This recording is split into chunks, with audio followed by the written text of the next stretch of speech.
Et on utilise l'huile de palme mixte. Oui, maman. Ah, pardon, maman n'avait pas fini. Tu disais, maman? Non, mais moi, c'était même pas une question. Oui, vous avez parlé d'une nourriture que je ne connais pas, comme vous répondez tout à l'heure à la dame. Il faut éviter, je ne sais plus quoi, comme nourriture, et je ne connaissais pas le terme, donc voilà. Sinon, je vous félicite. Je suis psychologue interculturelle dans une autre vie, et tout ce que vous dites me parle dans un certain sens. Donc, bravo de rendre hommage à l'Afrique. Merci, maman. On peut applaudir, non? C'est pour nous, hein. On s'applaudit puisque c'est nous tous qui vivons le moment. On vous applaudit aussi d'être venus. Moi, il ne reste que quelques minutes parce qu'il y a aussi d'autres personnes qui doivent intervenir. Mais la maman Goudi a fait son nom de venir et de ne pas venir. Mais si elle ne part pas, je ne peux pas partir parce qu'elle n'a pas clôturé. S'il n'y a pas une femme qui a accouché qui monte, je ne peux pas descendre. Je ne peux pas prendre la parole de ceux qui doivent venir après. Et il faut au moins quelqu'un qui a accouché qui... Peut-être une des jumelles alors, puisqu'on m'avait appelé. Ah, ça y est, elle vient enfin. Chez nous au Cameroun, l'huile de palme, c'est ce qu'on appelle manyanga. Manyanga, c'est ce que j'utilise pour mes cheveux naturels et aussi pour la peau, entre autres. Hein.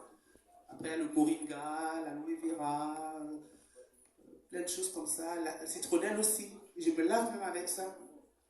C'est-à-dire que la citronnelle, quand je fais ma tisane, ce qui reste, je mets dans mon eau de bain. Et je me lave. Et ça éloigne les moustiques au pays. Les moustiques et tout. Je vous assure que je suis tellement fière. C'est-à-dire que quand on est maman de jumeaux, là, on est béni. Hein.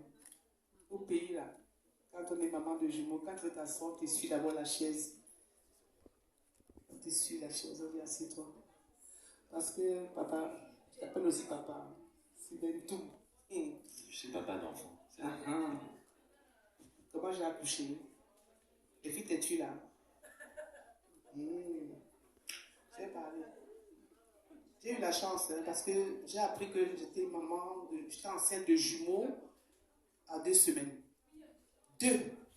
C'est pas que j'ai eu mal au ventre. C'est parce que j'avais mangé ce jour-là. J'ai dit à la personne là qui me gère, le monsieur là, que papa, comme tu vois là, j'ai mal au ventre. Et je suis partie à l'hôpital et on m'a dit qu'il y a 2 cœurs qui battent. Je dis, pour moi, 2 cœurs, ça fait 3 avec pour moi. Mais les 2 là, ils viennent d'où? On me dit, vous avez des jumeaux. On n'est pas sûr. Mais, il semblerait que vous soyez maman, vous serez maman de jumeaux. Je dis, ok. J'appelle ma soeur tout de suite. J'appelle ma mère qui me dit, mais attends, ta grand-mère, qui est ton bobo, ton homonyme, a fait moi, c'est 2 fois les jumeaux. Ta tante, ma soeur, a fait moi, c'est 2 fois les jumeaux. Donc, chaque génération, il y a une personne qui fait des jumeaux et c'est moi qui ai été choisie dans ma famille, les enfants de mon père. Donc, je suis la seule. Et donc, on m'a dit probablement, j'ai aussi un enfant qui fera des jumeaux. Et, juste extraordinaire, le papa aussi est jumeau. Ici, en France, on m'a dit que non, c'est pas le papa qui fait, que ça vient de la maman. Ça vient de la maman. Donc, j'ai dit, ok, pour une fois que quelque chose vient de nous, là, c'est bien. Moi, j'étais contente. Donc, quand il dit, je dis non, ça vient de moi, reste tranquille. Il dit tout ça. Mais lui aussi, les jumeaux, et c'est vraiment toute une synergie. Donc, quand j'ai appris, j'ai commencé à faire attention, à me nourrir convenablement, à entretenir mes cheveux. Moi aussi, j'avoue que je me suis défrisée. Je n'ai pas honte. Hein. Parce que la honte, je suis née avant la honte. Non, elle n'existait pas. Quand je suis née, elle existait. Mais ça, je n'ai plus honte. Parce que je suis fière. Avant, je voulais rentrer dans la mouvance de tout le monde. Je disais, c'est trop difficile à coiffer, les cheveux. Mes cheveux crépus sont difficiles à coiffer. Je disais, je ne pouvais pas. Donc, je faisais les mapensi. Je me dis les mapensi. Quand tu fais comme ça, là, c'est lisse. Tu es content que tu as un peu les cheveux de blanc, là, c'est bien. Tu peignes facilement, tu mets les produits. Donc, chaque 15 jours, chaque 15 jours, j'étais chez le coiffeur. J'avais les cheveux qui dansaient. Quand je marchais, je dansais avec les cheveux. Et j'étais fière de moi. Parce que quand les cheveux sont longs, tu fais le brushing, là, tu tires, ça fait jusqu'ici. Je dépensais tout mon argent là-dedans. J'en avais à l'époque. Mais maintenant, avec ce que j'ai fait comme événement, ça me ruine, papa. Donc, je vais danser, j'étais contente. À un moment donné, je me suis dit, j'ai commencé un peu à être gênée. Et puis mes enfants, mes jumelles m'ont dit, maman, laisse tes cheveux naturels. On parlait de quoi? De l'accouchement, non? Mais je fais les cheveux pourquoi maintenant? Alors, justement, je me permets de couper. Quand je dis maman de jumelles, ça veut dire que, en fait, j'ai un programme très chargé en ce moment. Il y a une des jumelles qui m'a appelé il y a quelques temps, j'ai même pas répondu depuis, toutes mes excuses. Et elle a dû intervenir pour demander à Chaye, à Flo, mon assistante, Chaye, ma responsable de communication, même elle n'avait plus le temps. Bon, vous saurez bientôt pourquoi. Mais dès l'instant que Chaye m'a dit c'est la maman des jumelles, en fait, on a bloqué le temps. Là, normalement, je ne devrais même pas être là. Si c'était une masterclass simple, je n'aurais pas pu venir. Mais parce que c'est une maman de jumeaux. Donc là, elle a oublié ce qu'elle a dit. Ce qu'il faudrait que vous sachiez, c'est que chez nous, une jumelle, une maman de jumelles, peut insulter la terre entière. Même dans un bus, elle peut entrer dans un bus. Elle peut même se déshabiller, dire « Toi, lève-toi, je m'assois là ». Vous voulez vous embrouiller comme vous voyez les embrouilles dans la RATP. Non, non, non, non. Dès qu'on dit « Hé, touche pas, c'est une mère de jumelles », tout le monde se calme. Donc même si elle a oublié, même si elle dit n'importe quoi, tout le monde l'écoute, parce qu'elle a retenu la vie en double, en même temps. Elle vous l'a dit, il y a 3 cœurs qui battent. Chez nous, le 3, c'est le début de la vie, parce que ça représente le père, la mère et l'enfant. C'est les fameux 3 bûches, les makuku matatu, s'il y a des mukongo, des bakongo ici, c'est le symbole même de la vie. Le père, la mère, l'enfant et la marmite au-dessus. Normalement, dans notre spiritualité, en tout cas telle que certains de mes anciens m'ont dit, puisqu'il y a plusieurs branches, c'est ça le vrai insigne de la nation Congo. Maintenant, tu as retrouvé tes mots. Hein. Oui, donc j'ai mené ma grossesse tant bien que mal. Tout le temps, j'allais à l'hôpital parce que c'était, dès que j'ai dit au médecin, dès qu'il a su que j'étais enceinte, ils ont dit tout de suite, grossesse à risque. Surtout que c'était les premiers bébés. Donc, commencer l'accouchement par des jumeaux, c'était pas du tout évident. Donc, j'ai mené ma grossesse. Et mes chers enfants, je vous assure que j'ai accouché à 6 mois et demi. Mes filles ont fait 1 mois en couveuse. Je pleurais. Il y a une, celle qui tient un bébé là en ce moment. Il y a une qui était toute petite comme ça. J'étais à l'hôpital. L'accouchement est prévu, je crois, 3 mois en avril.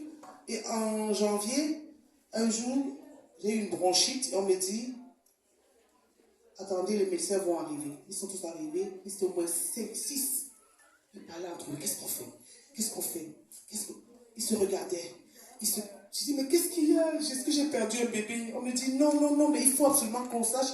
Parce qu'il y a un bébé qui est malade, qui n'est pas bien. Je vais perdre mon bébé.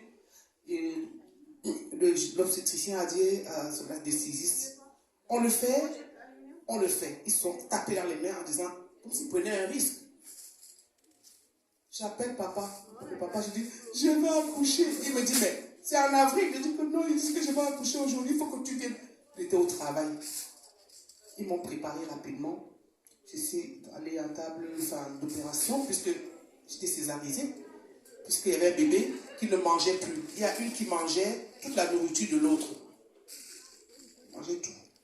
Donc l'autre était faible, elle ne pouvait plus manger, et elle pesait 1,8 kg. 1 kg de viande. 1 kg de viande. L'autre pesait 2,3 kg. Donc, à 6 mois et demi, j'avais déjà dans le ventre pratiquement 4 kg. Donc, plus le liquide amniotique aussi. Et le placenta. Oui, papa, c'est plus. Oui. Donc, on dit que... Mais quand même. Pour les papas, voilà. Donc, si j'étais malade à terme, ils auraient eu comme quel poids? On se pose la question, bref. Donc, on m'a opéré, effectivement, et on a enlevé le premier est sorti, la première fille, Anaïs, est sortie, elle a crié. On l'a amenée, tout allait bien, on l'a montré, tout allait bien. La deuxième sort, j'entends le silence, le bruit du silence. Personne ne part dans la salle. Je dis, docteur, s'il vous plaît, qu'est-ce qu'il y a, docteur? Personne ne dit, attendez, madame, attendez. S'il vous plaît, dites-moi la vérité, je n'entends pas mon enfant crier. Personne ne me répond. On amène l'enfant. Le gynéco vient me voir. Il me dit, on a un problème. Il y a une des enfants qui n'est pas bien, qui est malade. Elle n'a pas encore crié. Donc, restez calme. Ils l'ont emmené. C'est pas ce qu'ils ont fait là-bas. Après, ils me l'ont ramené. J'ai entendu l'enfant crier, pleurer. Et ils m'ont dit, on revient de loin. Ils ont emmené les enfants en couveuse. Je suis resté à l'hôpital. Dans la journée, ça va, parce qu'il y a encore la péridurale qui agit. À minuit, quand vous dormez, après vous sentez, vous vous réveillez, où suis-je? La douleur qui vous attrape. Enfin, les femmes qui ont été césarisées, elles savent ce que c'est. Vous mettez à crier. L'infirmière vient, elle vous injecte. Elle part une demi-heure. Vous sonnez encore. Madame, s'il vous plaît, mettez-moi la morphine. Même le format, mettez tout ce que vous voulez, mettez. Mais, bref, des douleurs. Et on dit souvent que ça fait mal quand on accouche naturellement. Mais je ne sais pas quand on fait la césarienne, la douleur qu'on ressent. Parce que c'est après qu'on la ressent. Ces douleurs-là. Elles ont fait 1 mois en couveuse. Je ne les voyais pas. Et moi, je voulais prendre mes enfants rapidement. Ils me disaient, attention, madame, reposez-vous, hein. Reposez-vous. 1 mois et demi, je les récupère. Ce jour-là, c'était la fête. J'étais contente, je viens prendre mes enfants. On m'appelle, on me dit, madame, c'est vos premiers enfants, oui. Vous voulez les récupérer? Oui. Vous pouvez? Oui. Non, mais je viens pleure beaucoup. Mais non, elle pleure pas. Elle hurle. Je prends mes enfants, je vais à la maison. Le soir même, je